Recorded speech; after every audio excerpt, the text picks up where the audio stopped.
I gotta ask you something. Have you ever read a book that left you like you don't know if you want to go right, left, up, down, north, south, east, west? Same thing, I know. I read a book last month that left me so mindfucked that I'm still thinking about it. And you know what? I'm gonna tell you about these books right now.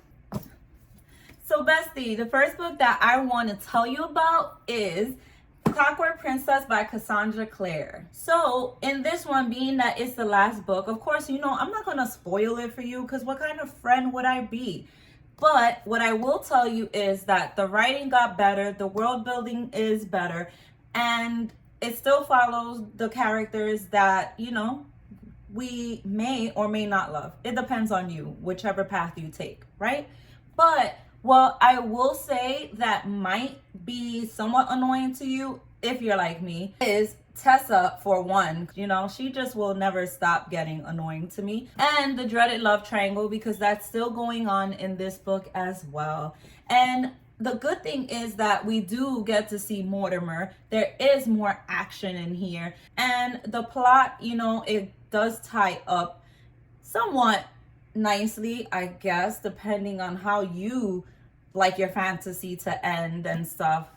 But what I wasn't too happy about is the way like it ended. I mean, you know, bestie, I'm that villain lovers type girl, and I just felt like that was lacking ever since, you know? What really irked me is the way this love triangle didn't end, if that makes sense.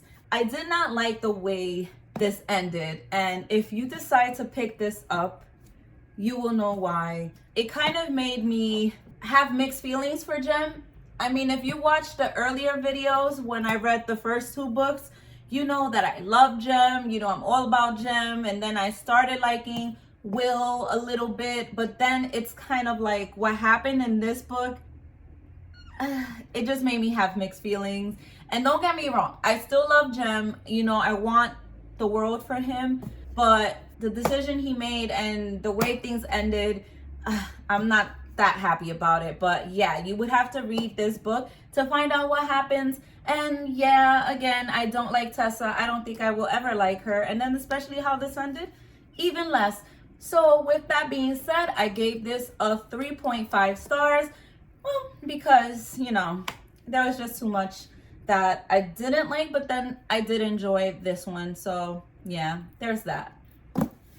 And another book that I had fun reading last month is Nevermore, The Trials of Morgan, something like that. You know, I totally forgot how to pronounce her name. Crow by Jessica Townsend. So in this one, we're following Morgan Crow, who happened to be born on the most unluckiest day, which made her cursed. She is not only blamed for the misfortunes that happened in her land, but to top it off, she's also expected to die at midnight on her 11th birthday. That is until a man named Jupiter North comes whisking her away to the land of Nevermore. In Nevermore, Morgan discovers that she has to contend to earn a spot in Nevermore's prestigious organization, the Wondrous Society. So she has to compete in these 4 trials against hundreds of children or face her deadly fate. All right, bestie. So with this one, if you love middle grade or if you're looking for something whimsical and fun, then this is definitely the book for you. This one was whimsical, it was magical, enchanting, mysterious. It was just overall so much fun. I loved the world building. I loved the secret society. I loved the trials. I loved Morgan and her attitude and her sassiness. I don't know. There was just something about her that reminded me of Wednesday Addams. It was just so much fun entering this world. And I'm kind of glad that even though they kind of compare it to like a Harry Potter-esque adventure, well, if you know me, then you know I've never read Harry Potter. I don't really care to read Harry Potter. And I think that makes it even more better for me because In past reviews, I saw that some people gave it a lower rating because of that. They said it was too much of a Harry Potter kind of coincidence type thing. But for me, never read that. So I loved it. 5 stars. And you know what? You might love it too. So definitely pick it up. Bestie, you need to hold on a minute, okay? Because that book I was talking about, it's coming up. But you know what? While you're at it, give me a subscribe and hit that like button. You know, this YouTube algorithm is really messing with me. So go do that. So the next book that I read is The Boy Who Steals Houses by C.G. Drews. So in this one, we're following Sam, who takes care of his autistic brother, Avery.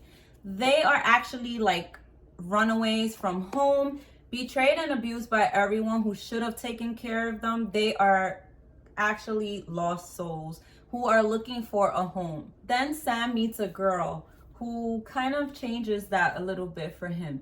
But betrayed people have the hardest fists, and Sam has a secret that's about to catch up with him. So this one was actually our November book club pick. And by the way, if you would like to join, that link is down below. It's a Discord server, and it's actually a community free type server with some exclusive perks if you subscribe. So check it out. I love the way the author wrote about these characters. The writing style was like quick, fast-paced. We also have like the past and present type thing. That was something nice to see, because then you kind of get to see like, okay, what happened? Why are they the way they are? However, there's just certain things that I also felt were lacking as far as like getting to see their life before, which would have explained to me more of why Sam was the way he is. I didn't get the full story, you know, like why is he so violent? Even though I could kind of view it in a sense like, okay, he's violent because his brother was abused, he was abused, you know, there was little glimpses of that.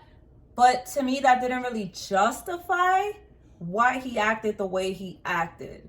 And I felt like he was just so violent in a sense that it just made it seem like the author wanted you to kind of feel pity for him.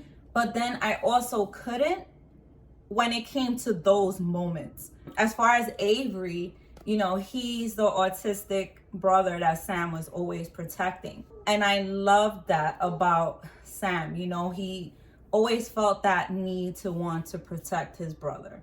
You know, as much as they've been through betrayals and abuse and, you know, living house to house and trying to like find some place where they feel safe and protected and like a home, it's like they found that in each other. I also found it pretty predictable as well, because I was able to kind of see where the story was going and, you know, the outcome of everything. The other thing that I didn't like about it was that it started kind of getting repetitive. I was starting to grow a little bored because it started to say the same thing over and over again. Another thing that really grinded my gears was the ending. It left off with just that happened, that's it, and the end.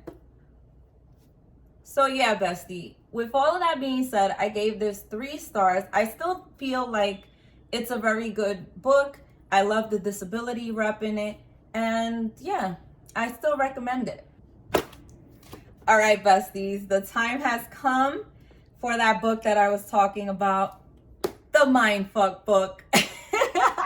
And that book is Verity by Colleen Hoover. Yes! Okay, so if you don't know what this book is about, I don't know where you've been. I don't know where you're from. I just don't know what world you're in. But you know what? I'll cut to the chase and I'll tell you a little bit of what it's about. At least a little bit of whatever my brain can remember. So we're following Lowen, who happens to be a struggling author. She just so happens to get offered the job of a lifetime by the husband of a best-selling author, Verity Crawford. So Lowen is expected to finish a successful series that Verity started but can't finish due to an injury that she faced. When Lowen moved in, she started noticing some weird things about Verity, about the house, and she stumbled across Verity's manuscript that nobody kind of knew about, and it has some secrets that she maybe shouldn't have read and stumbled on. After Lowen reading a lot of this manuscript, she knows that even though Verity's husband is very devoted, there are some horrifying truths in this manuscript that would make it impossible